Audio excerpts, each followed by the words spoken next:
completed a celebration that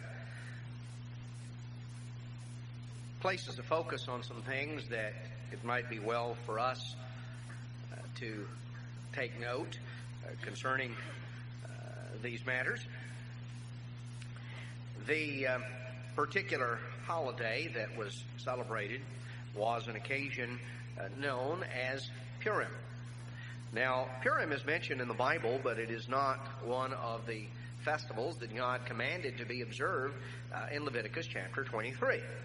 In fact, if you were to go back to Leviticus 23, where God says these are the festivals of the eternal, the festivals that are commanded, and in Leviticus 23, the emphasis is clearly placed on the fact that these are the festivals of the eternal, as it says in Leviticus chapter 23 and verse 1.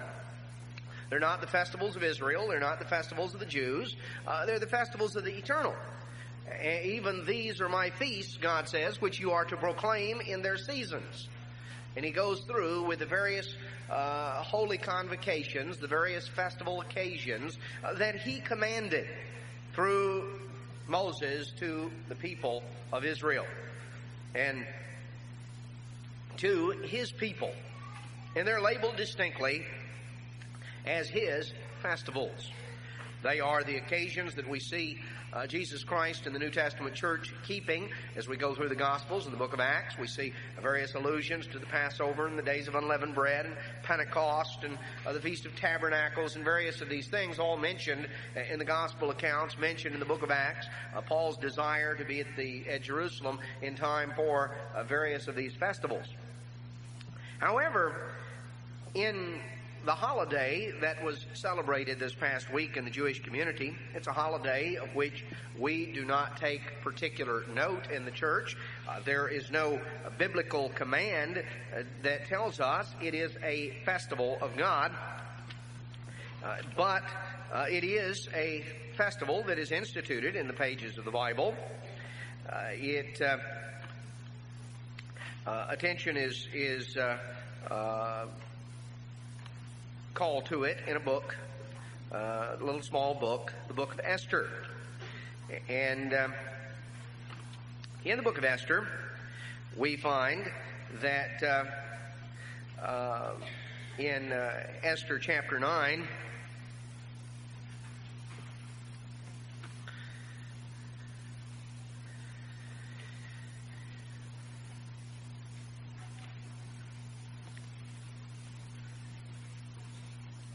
in Esther chapter 9 and verse 18, we read, the Jews that were in Shushan, which was the area of the palace, the capital of the Persian Empire, assembled together on the 13th day thereof. This is the 13th day of the month Adar, which is the 12th month of the sacred year.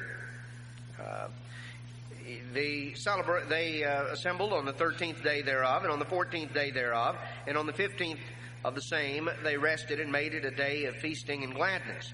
Therefore, do the Jews of the villages that dwell in the unwalled towns make the 14th day of the month Adar a day of gladness and feasting, and a good day, and a day of sending portions one to another. And Mordecai wrote these things and sent letters unto all the Jews that were in all the provinces of the king, near and far, to enjoin them that they should keep the 14th day of the month Adar, and the 15th day of the same yearly. The same days wherein the Jews had rest from their enemies, and the month which was turned unto them from sorrow to gladness, from mourning into a good day, and that they should make them days of feasting and gladness, and of sending portions one to another, and gifts to the poor. And the Jews took upon them to do as they had begun, and as Mordecai had written unto them. Now, there's no mention here of God instituting it or commanding it or making it holy. It was, however, a time of national thanksgiving, a time of rejoicing, a time of national festivity that the Jews took upon themselves. And they took upon themselves to do as they had begun and as Mordecai had written, because Haman, the son of Hammedatha, the Agagite, the enemy of all the Jews, had devised against the Jews to destroy them, had cast pur, that is, the lot, to discomfit them and to destroy them. But the matter returned upon his own head, and therefore those days were called Purim, or the Day of Lots. Purim is the plural of pur, which is the word in the Persian language for lot, as in the case of dice, you know. Of course, more than one die is dice. You normally roll more than one. So you sometimes use it in the singular when you say the die is cast, but normally you use it in the plural, dice. That's all it was. It's just a matter of casting lots.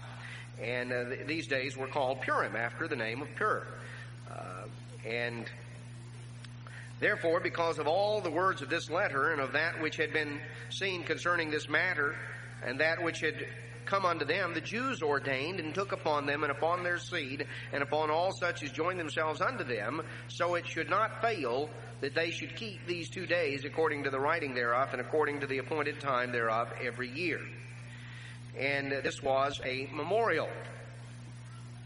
It had to do with the deliverance of the Jews, the people of God, from what appeared to be impending doom, which appeared to be absolute total destruction that was going to be visited upon them. And yet, in the midst of what appeared to be calamity, in the midst of what appeared to be a catastrophe with no way out, no solution, no hope, no help, God worked a solution from a most unlikely source and delivered His people. And in recognition and in appreciation of that, the nation of the Jews took upon themselves to celebrate this particular occasion. Now, there are lessons very distinctly that can be learned and can be applied. And while the church does not celebrate this occasion because it is something that relates in a direct way to not simply national Israel, but simply to that section of national Israel, the nation of the Jews, it is certainly appropriate to take note, since one book of the Bible takes note, a book that we perhaps do not focus on that frequently, one out of which you've probably not heard that many sermons preached or Bible studies given, and yet there is a very important and a vital message. Now, anciently, the book of Esther was considered by the Jews one of 5 books on a lengthy scroll. In fact, even today, when the Jews publish it in form, it is lumped with 4 other books, the books that are called the Megalot, the festival scrolls. I have here the translation by the Jewish Publication Society. It's a multi-volume set, and one of the volumes is simply the Megalot. And it consists of those 5 books in the way that they were preserved. The books, the 5 festival scrolls, were the Song of Solomon, the Book of Ruth, the Book of Lamentations, the Book of Ecclesiastes, and the Book of Esther. These 5 books were linked together in the order in which the Jews preserved the Old Testament. The order that we have in most of our English Bibles is derived from the Greek rearrangement. The rearrangement made by those who translated the Septuagint translation, a translation into Greek from Hebrew, made prior to the time of Christ, primarily made for the great Greek library in Alexandria, Egypt. That was rearranged by the librarians according to an order that made sense to them, which was not the order in which the Jews normally kept it. The books we have in our English translations are the same books the Jews preserved. They're simply, the order is rearranged. Now, Jesus, of course, made reference to the order in which the Jews preserved the Scriptures by referring various times, defining the Scriptures as consisting of the law, the prophets, and the writings, or the law, the prophets, and the Psalms. because the Jews recognized a tripartite division, a threefold division of the Old Testament Scriptures. The law, the prophets, and the Psalms, or the law, the prophets, and the writings, as it was sometimes called. The law consisted of the first 5 books, the books of Moses, Genesis through Deuteronomy. The prophets consisted of what were termed both the former and latter prophets, the former prophets being those we normally think of as historical, such as Joshua, Judges, Samuel, and Kings, and then the latter prophets consisting of the ones that we think of generally as more prophetic. The latter prophets consisting of the 3 major prophets, Isaiah, Jeremiah, and Ezekiel, as well as the 12 minor prophets, Hosea through Malachi. And that constituted the prophets' division. Now, they viewed the historical works as a part of the prophets because they were written by prophets, and also history and prophecy are exactly the same thing. They're simply viewed from different directions. Depending on where you stand in the continuum of time, history and prophecy are the same thing. There are events that were prophetic that are now history. The prophecies relating to the first coming of the Messiah are not prophecy any longer in the sense that they are predictive of the future. They are historical. They were written as prophetic.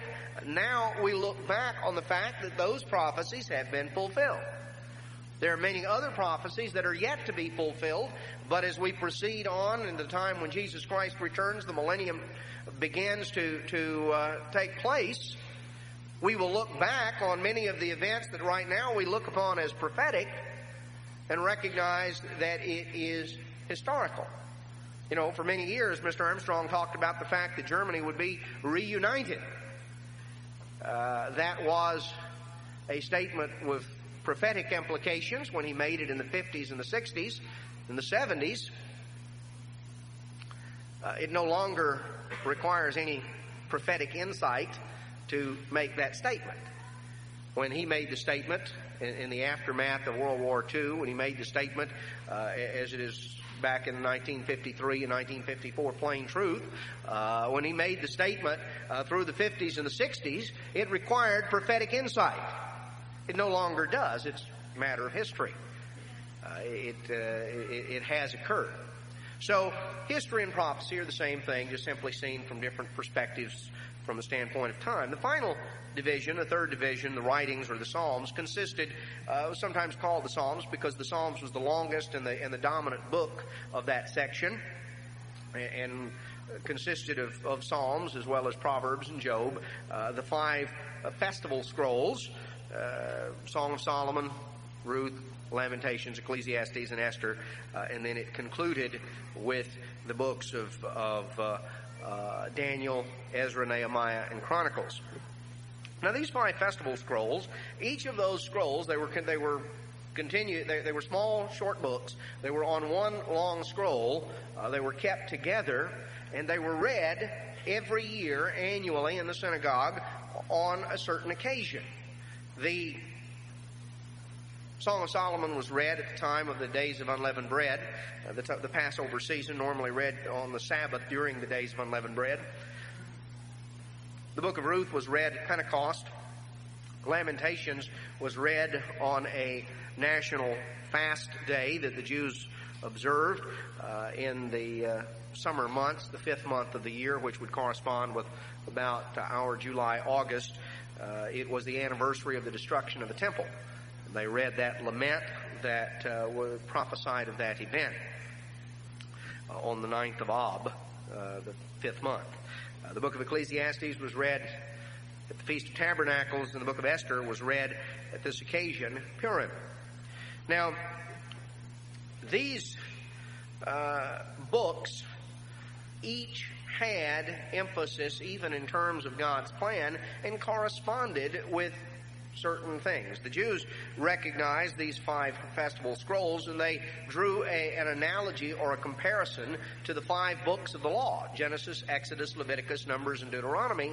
They drew a comparison to those 5 books, and they also, the book of Psalms, which they normally recognized as consisting of 5 books of the Psalms, and the message in each of those. Now, I don't want to get too far off into some of the historical background, except to say that there was definitely a tie-in in terms of the plan of God and the message that was conveyed. Take, for example, the 5th section. The book of Deuteronomy,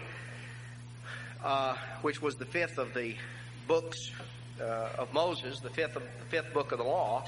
The book of Deuteronomy was the message to a people that stood on the brink of inheriting all of the promises that God had made to their forebearers.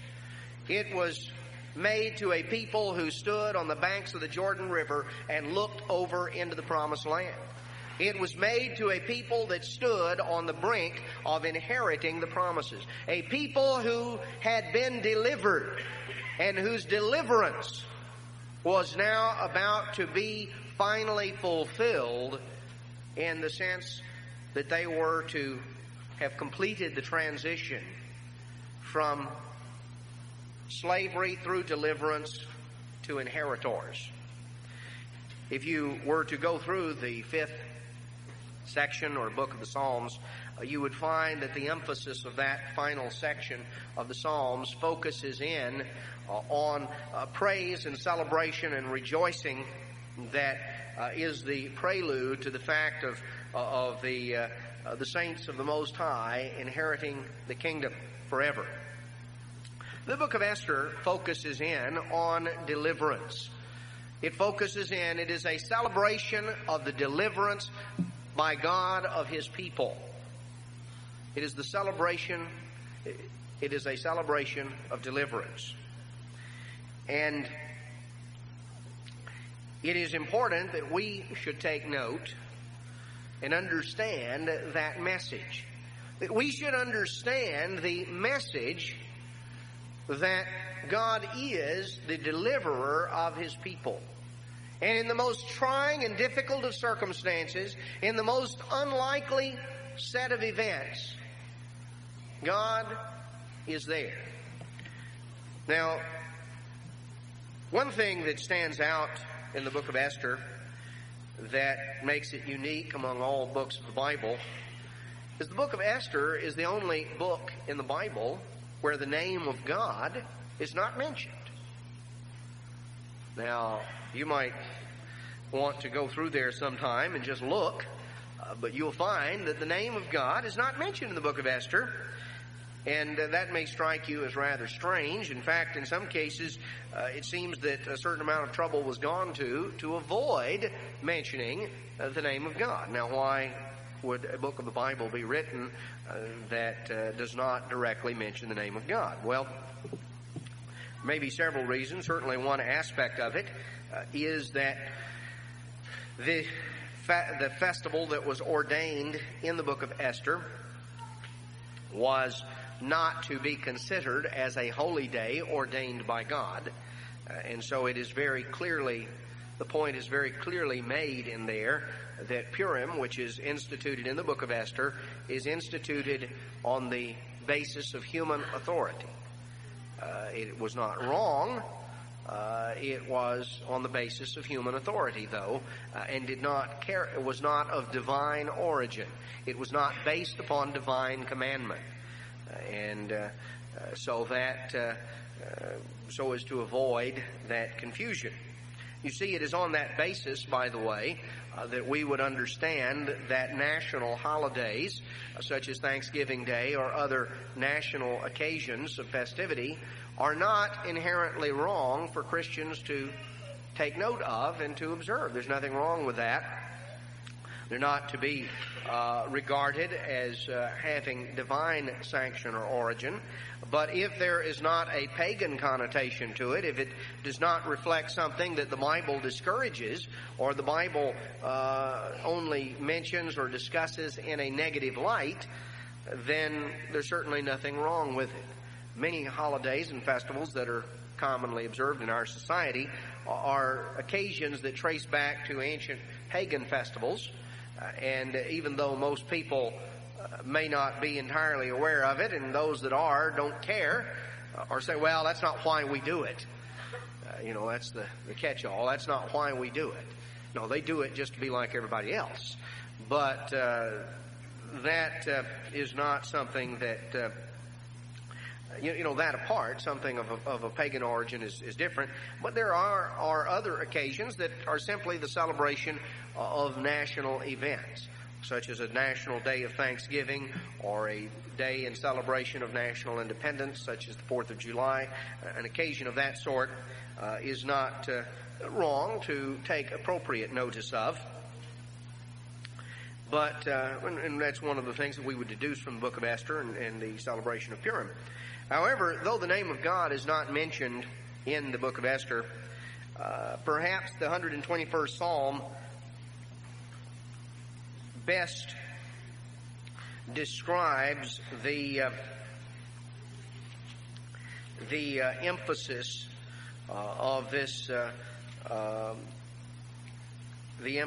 of this particular book, because it ties in to the meaning of it in a very distinct way.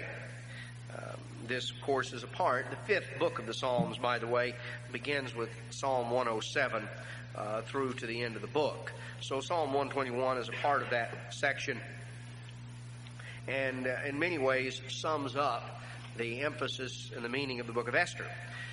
The 121st Psalm states, I will lift up my eyes unto the hills, from whence comes my help. My help comes from the Eternal, which made heaven and earth. He will not suffer your foot to be moved. He that keeps you will not slumber. Behold, he that keeps Israel shall neither slumber nor sleep. God doesn't sleep through the night. God is aware of what's going on. He's not going to go to sleep on the job. Things aren't going to happen, and God suddenly finds out the next morning all kind of terrible things have happened, and He didn't know about it. Things may sneak up on you, and they may sneak up on me, but they're not going to sneak up on Him. As somebody made the observation one time that someone who was all worrying and fretful and filled with a lot of anxiety about things, and they said, well, look, why don't you just go ahead and just turn it over to God, just give it to God, because, there's no need for you to stay up all night worrying about it. God's going to be up all night anyway, so you might as well just give it to Him and you go to sleep. Well, that's what it says here. He that keeps Israel shall neither slumber nor sleep. We even sing that in one of our songs. He that keepeth Israel shall neither slumber nor sleep. The Lord is your keeper. The Lord is your shade upon your right hand. The sun shall not smite you by day, nor the moon by night. The Lord shall preserve you from all evil. He shall preserve your soul. The Eternal shall preserve your going out and your coming from this time forth, even forevermore. God is our deliverer. God is the one to whom we can look. In terms of our deliverance as a nation, He's the one to whom we should look, though He's not the one that has been the primary source to which we have traditionally looked. God is our deliverer. He's our deliverer individually. He is our deliverer as a church. He is our deliverer as a nation. God is the source. He that keepeth Israel slumbers not nor sleeps. And this is in many ways a summary of the message of the book of Esther. Now, in the book of Esther, we pick it up in chapter 1 and verse 1, that it came to pass in the days of Ahasuerus, and this is the same Ahasuerus who reigned from India to Ethiopia over 127 provinces. Now, he is known in history more commonly by his Greek name, or the name that the Greek historian Herodotus preserved for him, the name Xerxes, spelled Xerxes. Xerxes is the name, the historical name by which he is best known. He was an individual that reigned over the empire of the Medes and Persians, a vast empire that had its beginnings in the Indus River Valley, there in the northwestern portion of the nation of India, took in Pakistan, took in portions of Afghanistan, took in portions of modern India, down into the northwestern portion of that nation, the Indus River Valley, and it extended all the way across the entire Middle East, through the nations of in the heartland of the Middle East, the nations of Iran and Iraq, on up through the nations of Syria, on up into at least portions of what is now modern-day Turkey, down through the areas of what is now the modern-day state of Israel, and the nation of Jordan, the nation of Lebanon, continuing on down, taking in a portion of the Arabian Peninsula, the portion where all the fighting has just been going on in Kuwait. This was a part of that. All the way down through the modern-day nation of Egypt, into the modern-day nation of the Sudan, and all the way down to the borders of Ethiopia. A vast empire that extended from the region of the Upper Nile, beginning in and had its beginnings in the regions of the Upper Nile, there in northern Ethiopia, on up through the entire Middle Eastern area, extending all the way across to the Indus River Valley in northwestern India. So he ruled over a vast empire. A vast empire. And we will see that he was an individual who was not a particularly good king. Now, he sat on the throne of his kingdom, which was in Shushan. That was the palace. And this was the 3rd year of his reign. And he made a feast unto all his princes and his servants, and the army of Persia and Media and the nobles and the princes of the provinces before him. And he showed the riches of his glorious kingdom and the honor of his excellent majesty many days. In fact, he spent about 6 months. So this was quite a party he had going on. They must have rotated some of the bunch in and out. And it says that in verse 3 that he made a feast unto all his princes in verse 3. Now, interestingly, the Jewish commentary brings out that the word here for feast is literally a drinking, because that was its principal feature. So he had a real party. I mean, he had a bash that he had a 6-month drunk is what he had. Herodotus, the Greek historian, tells us of all this gathering in his 3rd year. He was making arrangements for an attack on Greece 2 years later. In fact, Xerxes went on to assemble the greatest empire of the ancient world. He assembled 1 million men. It was the first time that an army of that size was assembled, and it was the last time that an army of that size was assembled on down until relatively modern times. It was the largest army ever assembled in the ancient world. And he put together this gigantic army. And he drew up his plans during this 6-month drunk that he had, which will give you an indication. We'll notice a little bit of his plans, and you notice a little bit of what he did, and the way that he managed to blow the whole war, even though he had the largest assembly of troops that the world had ever seen up until that time, and for many hundreds of years thereafter. So when you got, when you got that many troops and you still managed to blow everything, it kind of gives the indication that you're not the world's greatest tactician, and he wasn't. Anyway, he had this big party, and he had all these people here, and he made a feast unto all the people that were present, small and great. And they kind of ended this thing up with a party that lasted a week there in the court of the garden of the king's palace. And verse 7, they gave them drink in vessels of gold, and the vessels being diverse one from another, and royal wine in abundance, according to the bounty of the king. And the drinking was according to the law, none did compel.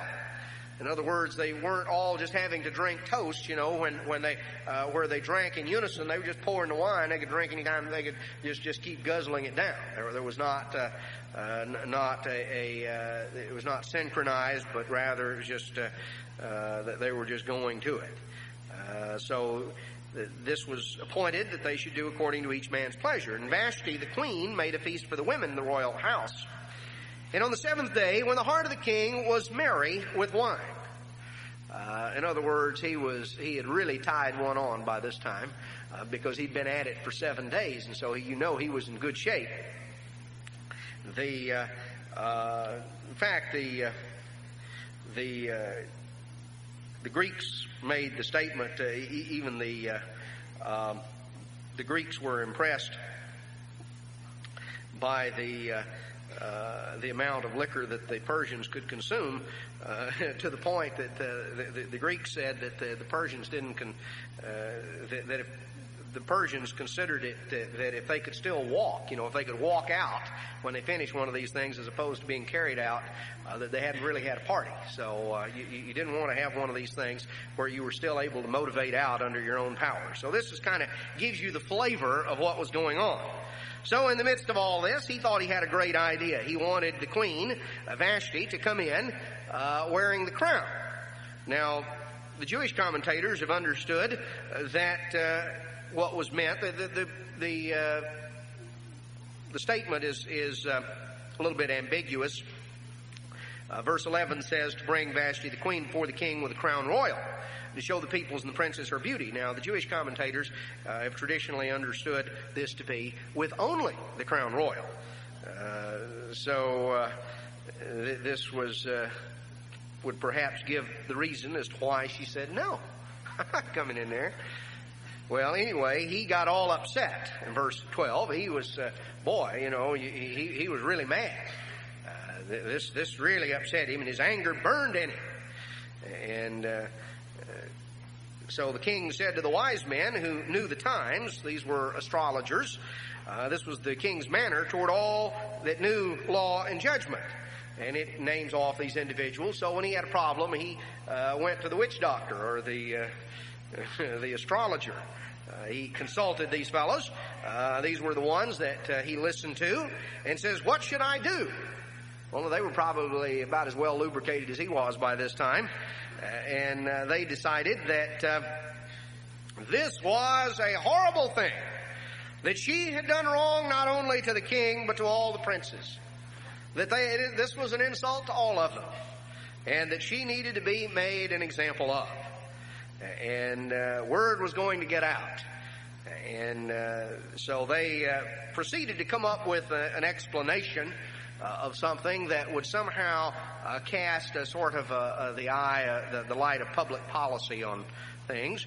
And they came up with the idea that Vashti, the queen, needed to be put away. She needed to be made a public example of. She needed to be put away from being queen. So a commandment was given. Verse 19, a royal commandment. Let it be written according to the law of the Medes and the Persians that it could not be altered. Now, the laws of the Medes and the Persians were written in a way that you could not alter the law of the Medes and the Persians.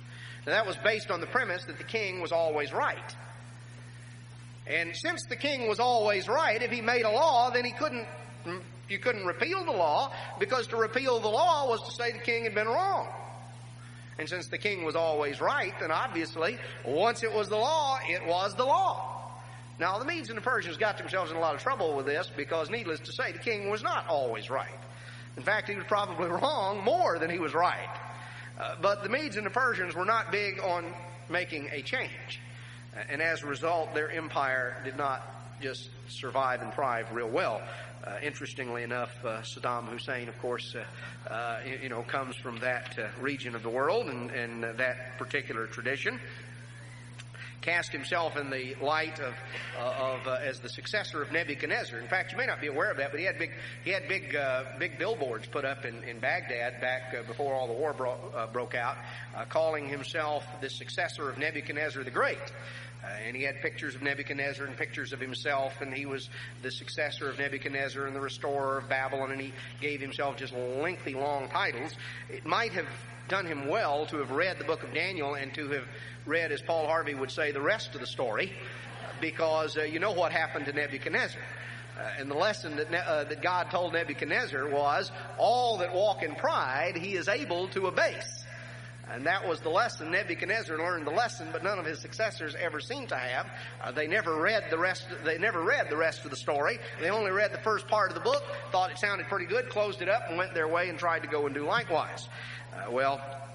Here is old Xerxes, and he's got this thing together. Now, the time setting comes after the time. This would be linked. You remember we had the time at the end of the book of Daniel when Cyrus conquered Babylon in 539. And then he issued a decree that allowed the Jews to return to Jerusalem under Zerubbabel.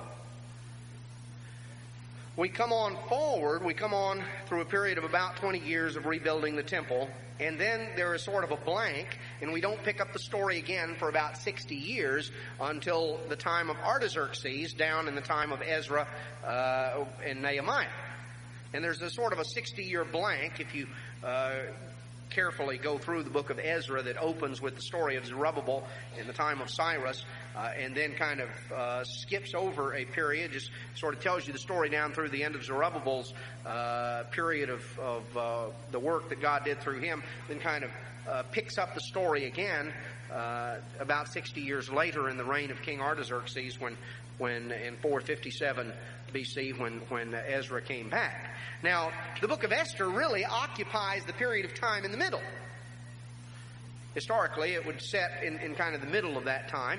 It was after Zerubbabel had led the Jews back to Jerusalem, before the time of Ezra and Nehemiah. In fact, Artaxerxes, the king who issued the decree in the book of Ezra, was the son of this King Xerxes the story concerns here in the book of Esther.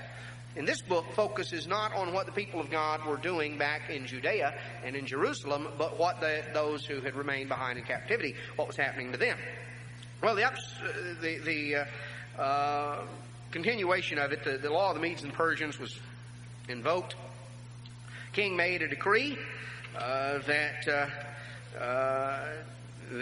to put Esther away, and a reminder that this was going to teach all the wives a lesson. In verse 21, the words pleased the king and the princes. And so the king thought this was a good idea. So he wrote this and sent letters out, and he really laid the law down. He was going to really show them who was in charge. And of course, nobody could be as much in charge as a drunk on a tirade. And so he was definitely in charge, and he issued a decree to let everybody know that he was in charge.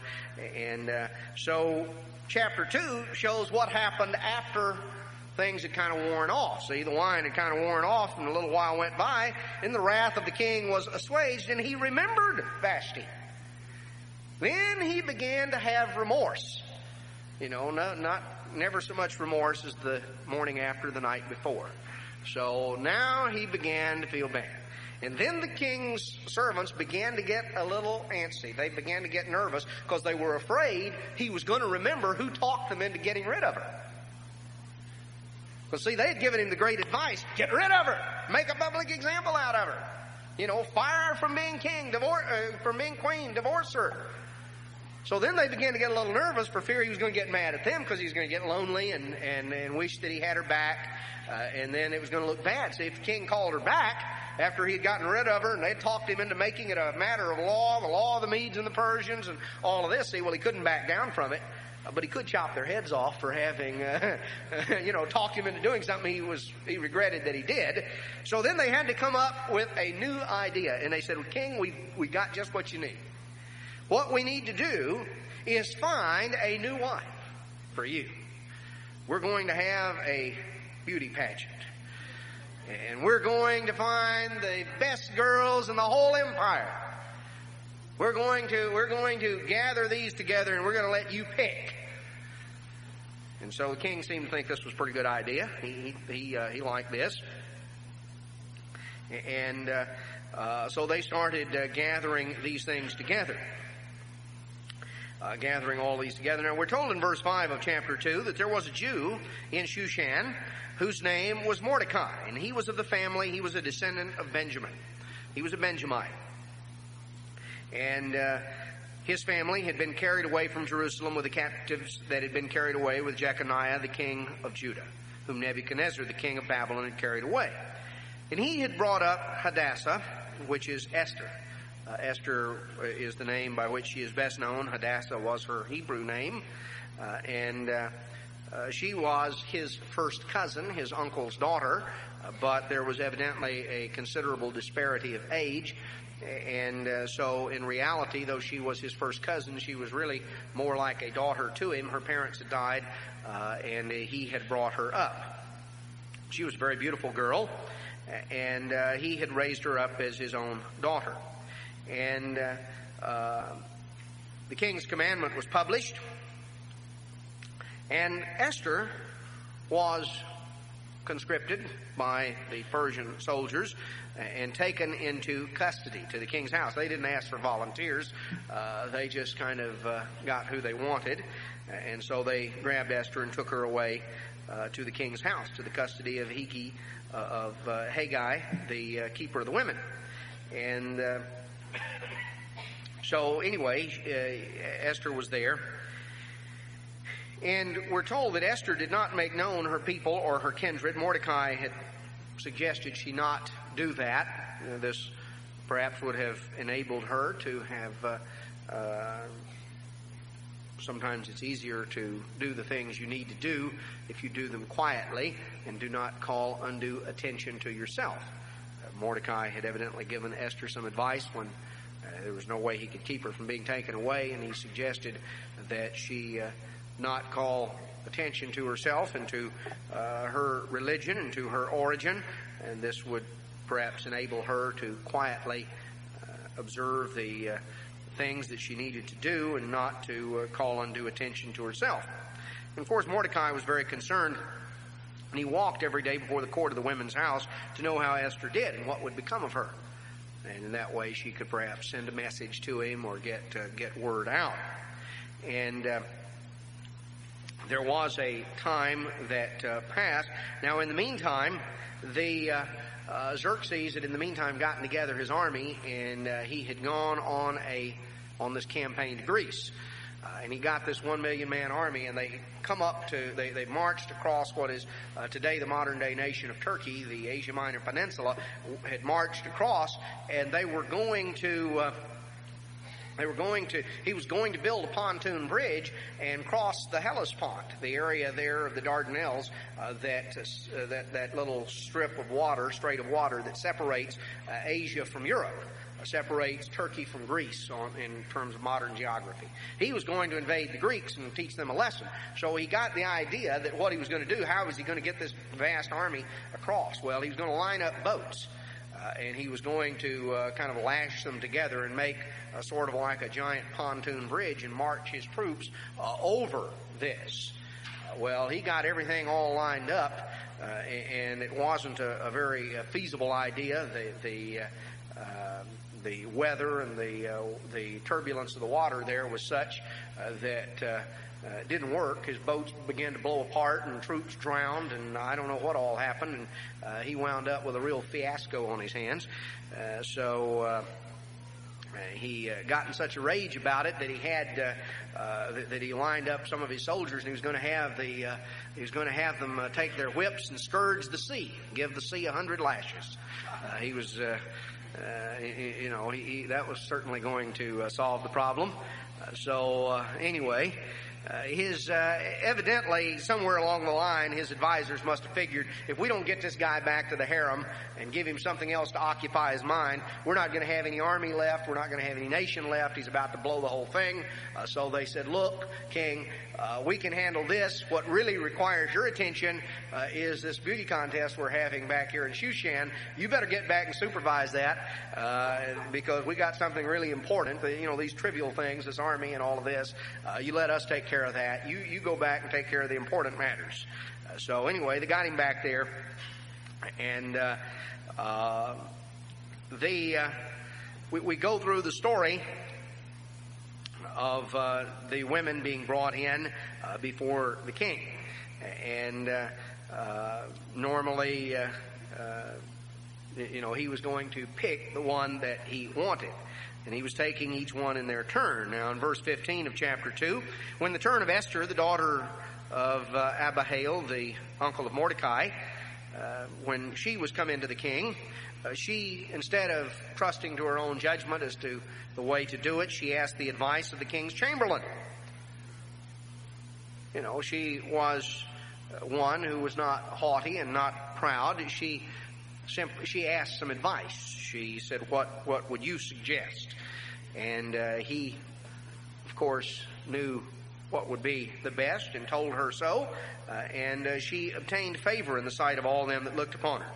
And she was taken into the king in his royal house in the 10th month, the month Tebet, in the 7th year of his reign. The debacle in Greece had been had been about a year earlier, and in the meantime he had been back. Taken him a while to get back, and they had him occupied with picking out a new wife. They were going to drag that out and keep him occupied with that as long as they could, lest he get the idea of making another military expedition. So when he saw Esther, he was really attracted to her and loved her above all the others. She obtained grace and favor in his sight more than all the virgins, so that he set the royal crown on his head and on her head, and he made her queen instead of Vashti. And he made a great feast unto all his princes and his servants, Esther's feast. And so he really had a party. He liked to have parties, and this was a good excuse. Everybody got down and groveled. They didn't just, bow in acknowledgement. They had to prostrate themselves. They had to lie down on the ground. Because Haman was obviously a man of great importance, and he wanted to make sure that everyone knew how important he was. There was a problem. There was something that just ruined his whole day. And that was the fact that Mordecai didn't bow down. Not only did he not prostrate himself, he didn't even bow down. Now this kind of stirred things up. And just as I say, it ruined Haman's whole day. Verse 4, it came to pass when they spoke daily unto him, and he hearkened not unto them, they told Haman to see whether Mordecai's words would stand, for they told him that he was a Jew. And when Haman saw that Mordecai bowed not down, nor prostrated himself before him, then was Haman full of wrath. And it seemed contemptible in his eyes to lay hands on Mordecai alone, for they'd made known unto him the people of Mordecai. Therefore Haman sought to destroy all of the Jews. Now, Haman figured that just to kill one Jew, that was hardly worth his trouble. Mordecai wouldn't bow down to him. It was just really it was beneath his dignity, he thought, to just take care of Mordecai. What he needed to do was just kill all the Jews. Just kill all the Jews. Now, Haman, we're told here, was an Agagite. If you would like to know the consequences of not following God's instructions, you might, I would just call your attention to an account in the book of 1 Samuel when God sent King Saul against the Amalekites. And you remember who the king of the Amalekites was? He was a fellow by the name of Agag. And Saul spared Agag, and undoubtedly Agag's family. He eliminated the others, but somehow or another he decided that Agag ought to be let off the hook.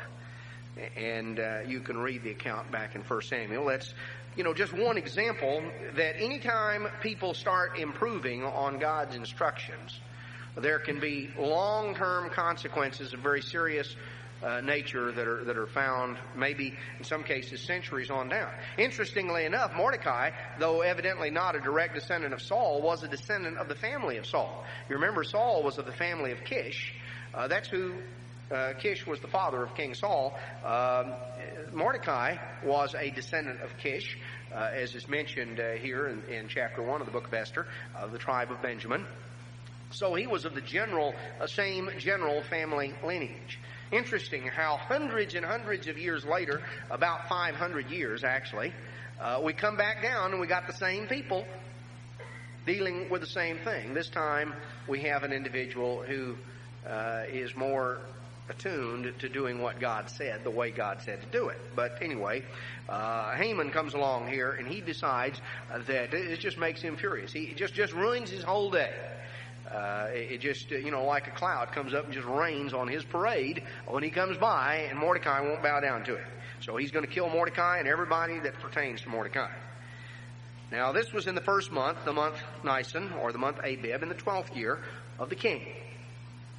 And they cast her, that is, the lot, before Haman from day to day, month to month, to the 12th month, which is the month Adar. So what Haman did, he says, I'm going to kill that guy. I'm going to kill all the Jews. I don't like Jews. This is a good excuse. I'll just wipe out the whole bunch. So he figured he had to come up with what was going to be his lucky day. Being a superstitious sort, so he got somebody in and they started rolling dice to come up with the right day. And, which month? So they cast lots and they came up with the 12th month.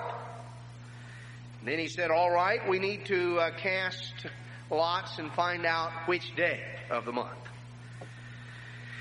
Well, they came up with the 13th day of the 12th month. Haman thought Friday the 13th was going to be his lucky day. It turned out to be the very opposite. And memory of that is preserved in popular superstition to this day. But anyway, he thought, that Friday the 13th was going to be his lucky day. So then Haman comes to the king and he says, now there is a people that's scattered abroad and dispersed among the people in the provinces of your kingdom, and they're different from everybody else. And they don't keep your laws. And it is not to your advantage to allow them to live. They're just taking up space. And they're troublemakers. And if it would please you, I would like for you to issue a law that we just put them all to death. And I will pay 10,000 talents of silver into the hands of those who have charged the king's business. I'll make it worth your while. Now, what he was planning on doing, of course, was confiscating all the wealth of the Jews and then giving the king some of it. And this was this is a way that this particular technique has been utilized at various times. When we think of 1492 and Ferdinand and Isabella of Spain, and we think of the Columbus coming to America and the discovery of America. But you know what else happened in 1492? This is the rest of the story. This is the way they paid for it.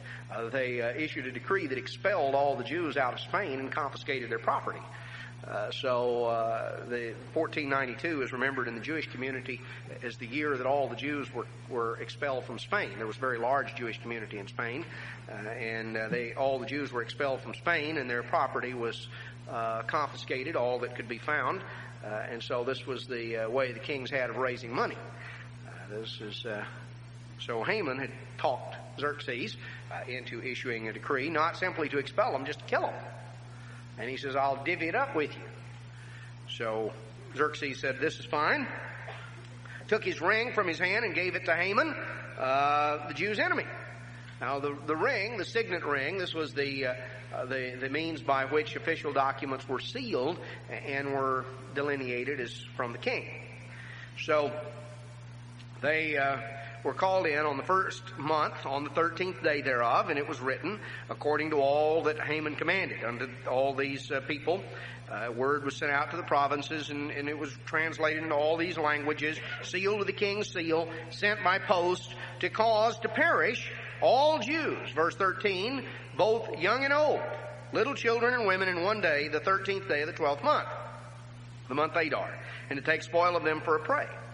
And the copy of the writing is to be given for a decree in every province, to be published to all people, that they should be read against that day. And the post went forth by haste from the king's commandment, and the decree was given out in Shushan the palace. The king and Haman were sat down to drink. They decided this was a good excuse to go out and get drunk. Probably didn't need a whole lot of excuse, but this was as good a one as any. This time they were going to celebrate. Sometimes they drown their sorrows, but this time they were celebrating. It says the city of Shushan was perplexed. People couldn't figure out what was going on. Now Mordecai knew what had been done, rent his clothes, put on sackcloth, went into the midst of the city, and cried out with a loud and bitter cry, made a lament, came before the king's gate, because none could enter inside the king's gate clothed with sackcloth. And so there was great mourning among the Jews. And word came to Esther, and that Mordecai was obviously in great mourning, and she sent one of her messengers down with clothes to Mordecai, that he would put these on so that he could come on in, and she wanted to find out what was going on, but he wouldn't accept the package. And then she called one of the king's chamberlains and sent him out to Mordecai to find out what was happening. And Mordecai told him what had happened and the exact sum of money that Haman had promised to pay, gave him a copy of the decree to show to Esther, and to declare it unto her, and to charge her, verse 8, that she should go to the king to make supplication and to make request. And word was told to Esther, and Esther spoke and gave this message to Mordecai. All the king's servants and people know that no one can come into the king's inner court unless they're called, because if you just walk in on the king and the king has not called you in, you can be killed. You can be executed. That's grounds for instant execution. And unless the king just on a whim happens to hold out the golden scepter to allow mercy, there are guards stationed there that if you walk in, their orders are that they whack your head off. Doesn't matter, man or woman, doesn't matter who you are. And unless the king just takes it in his mind to spare you and to listen to what you want to say, you're dead. I haven't been called into the king for 30 days. It's been a month. Now, you think you got problems. Sometimes people say, boy, I thought he was going to bite my head off. Esther was not using a figure of speech. When she said, I'm afraid he's going to bite my head off or chop my head off, here was a man who was so capricious. Here was a man who was so given to just whim of whatever he felt like that the queen didn't know whether or not he would have her killed if she just walked in and said, I want to talk to you. Now, I think that at this point it's worth noting that sometimes God allows His people to get into situations that seem pretty extreme. Do you think that Esther ever wondered why in the world God allowed me to get into a mess like this? That Mordecai must have wondered why. She was never going to know in this life what it was like to have a happy marriage. She was never going to have the circumstances that most of those who know God's truth certainly aspire to. She was never going to have that sort of relationship. She was married to a man who was very capricious, very given to rage, and to just doing whatever he felt like doing. And since he was the king, there were no restraints.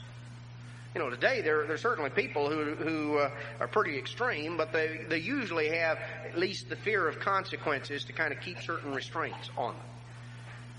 He didn't really have any consequences that he feared.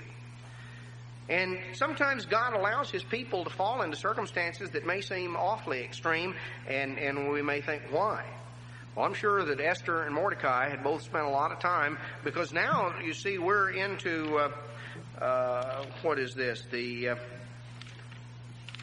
12th year.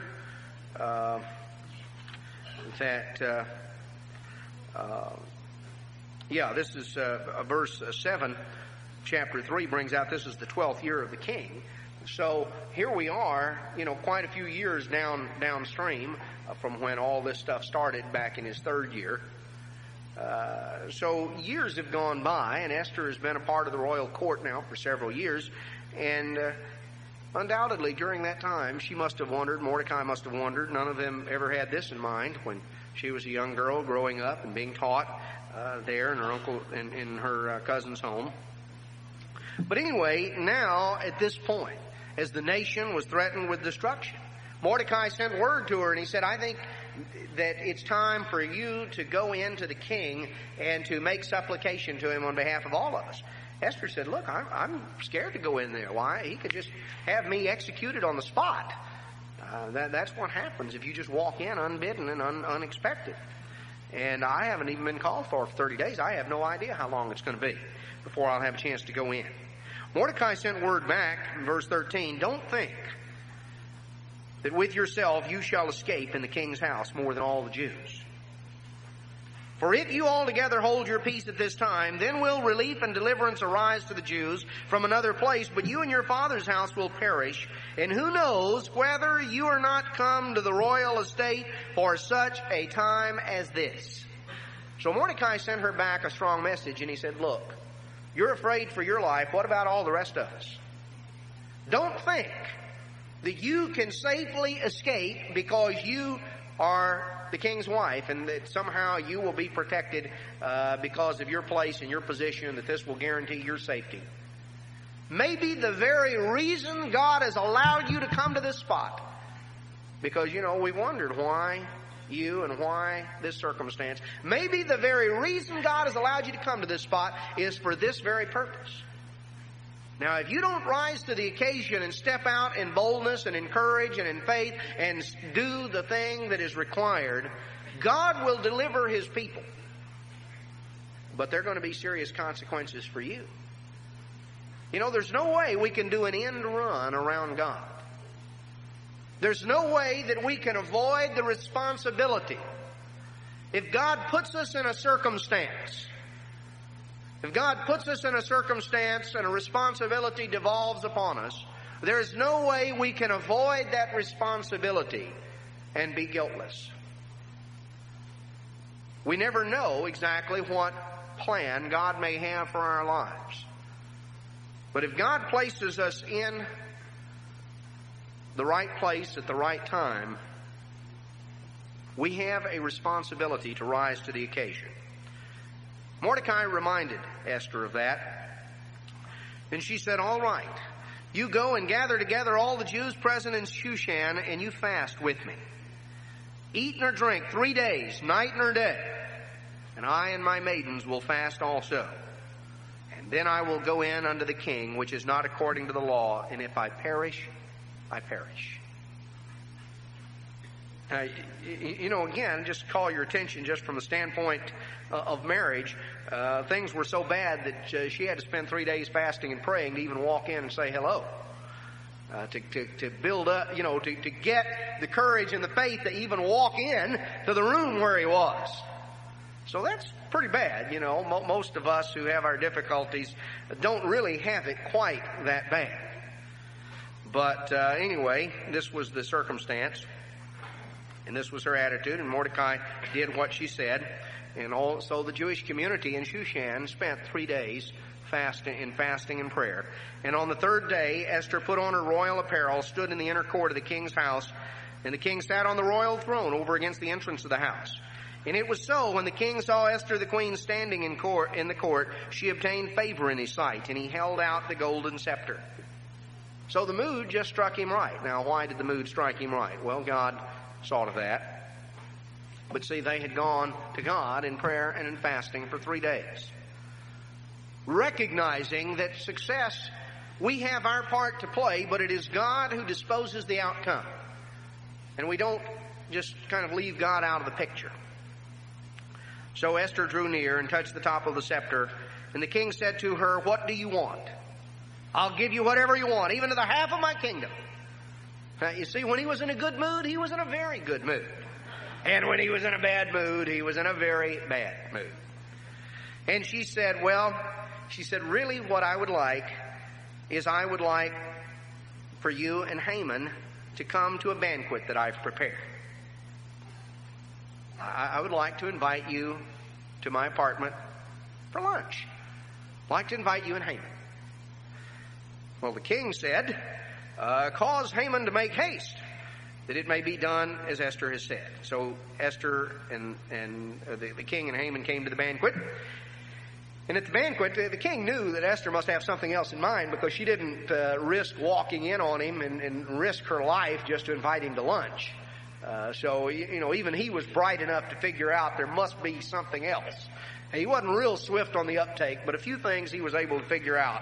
And he sort of began to dimly perceive that maybe she had something else in mind. So at the banquet of wine, verse 6, she knew what he liked, so it says at the banquet of wine, he said, whatever your petition, it shall be granted, and whatever your request, even to the half of my kingdom. So he was obviously in a very good mood. Didn't say how much wine she'd given him, but evidently she'd given him what he wanted. And she said, my petition and my request, if I have found favor, and if it please the king to grant my petition, perform my request, let the king and Haman come to a banquet that I shall prepare, and I will do tomorrow as the king has said. I would like for you to come, and I really want to put on something fancy for you, and then I'll tell you what I have in mind. So Haman came home, and boy, he was happy.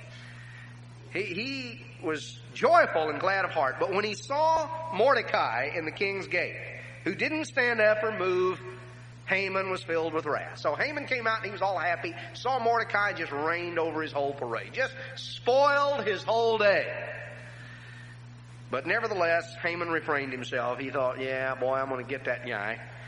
So when he got home, Haman began to lay it on real thick. He was really telling his wife and everybody about all the great things he had and all of the things, how the king had promoted him. And said, look, the queen has invited me and the king to a party, and she didn't invite anybody else, just me. So she's preparing it herself, and tomorrow I'm invited. And this is great, and yet, no matter what I get, as long as I see Mordecai the Jew sitting at the king's gate, it just ruins my whole day. Doesn't matter what else. When I see that guy sitting there, it just makes me mad. Just ruins everything. So his wife and his friends said, well, look, what you need to do is to make a gallows 50 cubits high. That's about like a 7-story office building. I mean, this was going to be a gallows that was a real gallows. Everybody was going to be able to see it. And you build this thing, and you hang Mordecai on it. And then you go in merrily before the king unto his banquet. This will really perk you up. Here's a real day brightener for you. Go out and hang somebody. And do it on a big gallows. And the thing pleased Haman, and he caused the gallows to be built. Just kind of brightened his whole day. Now, it occurs that particular night, and when you go through the book of Esther, you do realize God does have a sense of humor. That night, the king couldn't sleep.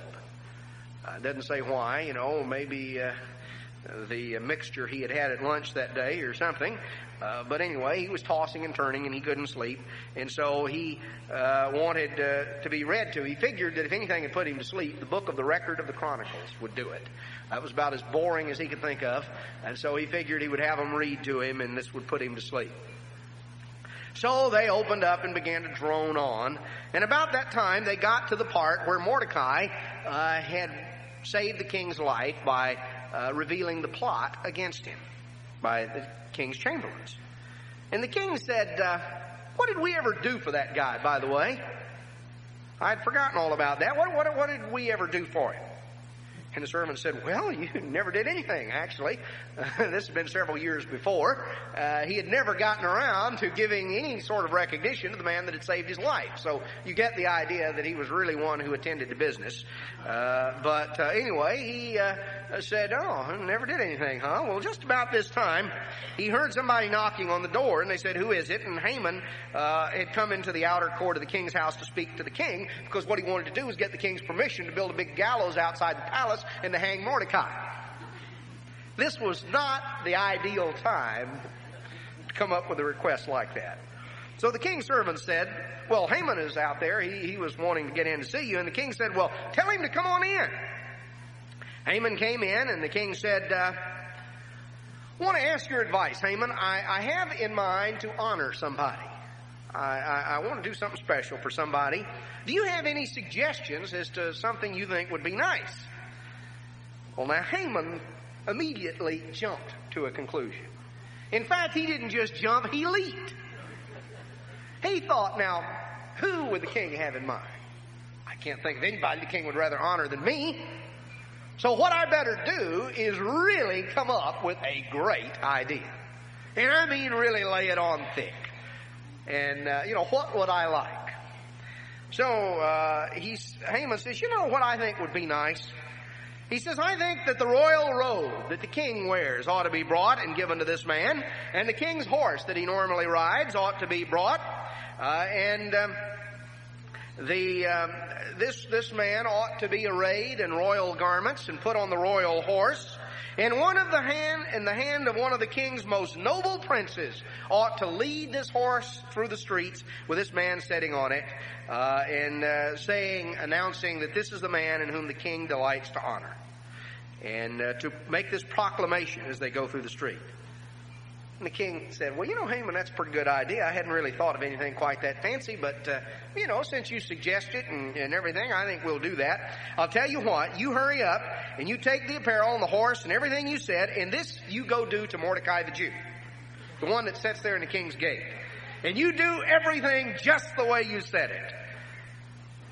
Well, you can just imagine that this was not the time for Haman to mention why he had come. Because what Haman had come to do was to say, I want to hang Mordecai the Jew. So Haman at least was bright enough to figure out this was not the time to bring that subject up. So he went, Haman took the apparel and the horse, and he arrayed Mordecai, caused him to ride through the street of the city and proclaim before him, thus shall it be done to the man whom the king delights to honor. And Mordecai returned to the king's gate, and Haman hastened to his house, mourning and having his head covered. And he recounted to his wife all the things that had happened. Oh, woe is him. You talk about humiliation. Now, Haman had really gotten it.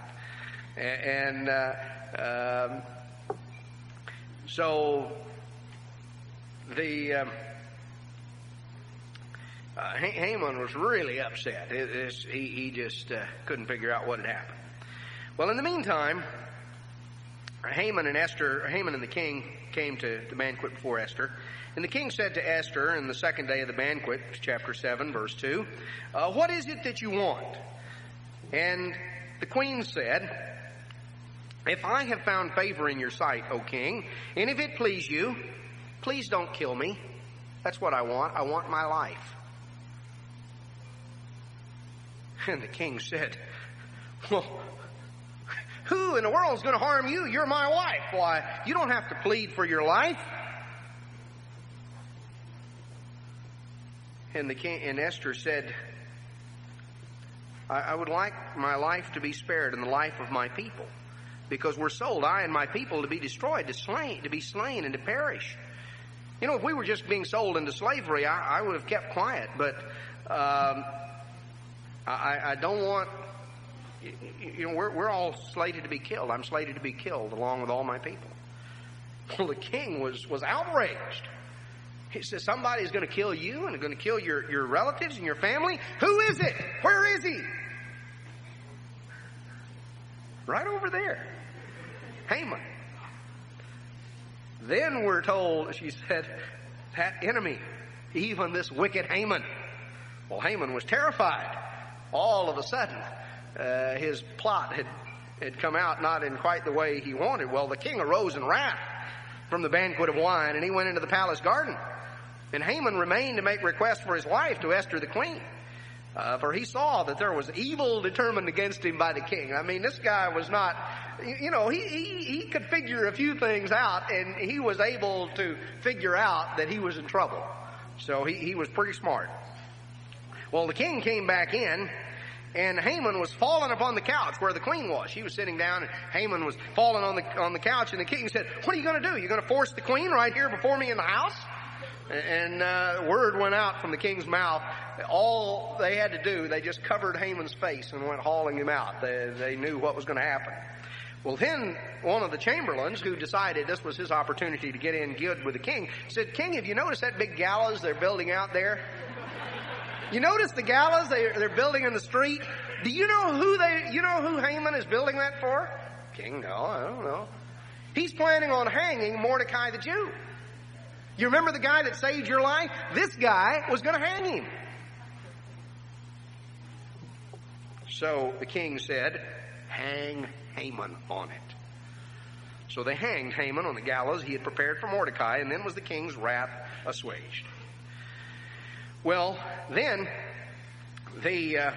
Mordecai was brought in before the king, and Esther told the king then everything that had happened. So now the king makes Mordecai in charge. See, he replaces Haman with Mordecai. So here the king can just go from one end to the other. So now he's going to put Mordecai as the number 2 man in the kingdom. And they came up with a device as you go through. There was still a problem. You see, the law had been issued according to the law of the Medes and the Persians, so the king couldn't repeal the law. This was a problem. See, the king couldn't repeal the law. They had asked him to reverse the law that he had written, and the king said, well, we'll have to come up with another idea. So they wrote concerning the Jews this statement. They called in the king's scribes, verse 9, in the 3rd month, which is the month Sivan, on the 23rd day. This would have been shortly after Pentecost. And they wrote a letter according to what Malachi or what Mordecai commanded. And they sent this decree out that granted the right of the Jews to gather themselves together and to stand for their life and to defend themselves against anybody that attacked them. And so a copy of the writing was given out, and word came out, and Mordecai went forth from the presence of the king. Verse 15, verse 16, the Jews had light and gladness and joy and honor, and in every province and in every city wherever the commandment went. The Jews had gladness and joy and a feast and a good day. And many came from among the peoples of the land, became Jews, for the fear of the Jews was fallen upon them. So all of a sudden, everybody wanted to kind of get in good with the Jews. Now, when the 12th month, the month Adar, the 13th day of the month, the king's commandment, the day and his decree drew near, the Jews had rule over them that hated them, and the Jews gathered themselves together in their cities, and no man could withstand them, for the fear of them was fallen upon all the people.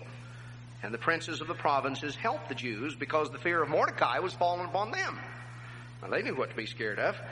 Mordecai was great in the king's house, and his fame went throughout all the provinces. But the man Mordecai waxed greater and greater.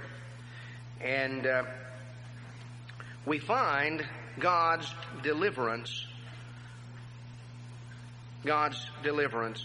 of his people. Now, the point is that God can sometimes work through the most unlikely of circumstances. There is a great deal of a lesson of faith that God is our deliverer. He that watcheth Israel neither slumbers nor sleeps. God is aware of what's going on. He's aware of our downsitting and our uprising. He's aware of our problems. He's aware of our difficulties and our adversities. God can work through circumstances and situations in ways that you and I would never have imagined. There's no way in the world that Mordecai or Esther or anyone else could have ever imagined what God was working out all these years earlier, when one day the soldiers came in and grabbed Esther and hauled her off to the king's palace. What must have seemed like the ultimate of calamities to Mordecai and to Esther. What must have seemed like the most terrible thing that could have happened. As the years passed, God turned it into something positive and something good. There's an important lesson there in our own lives. That God can work through circumstances, sometimes the most unlikely of circumstances, and He can work things after the counsel of His own will to bring about a solution that you or I would never think of. We can't second guess God, but we can turn our lives over to Him, and we can walk with Him, and we can trust Him, and we can look to Him and recognize that the God that we serve is our deliverer. He is the deliverer of His people. He that watcheth Israel neither slumbers nor sleeps. He is aware, He is able, and He will deliver and protect His people.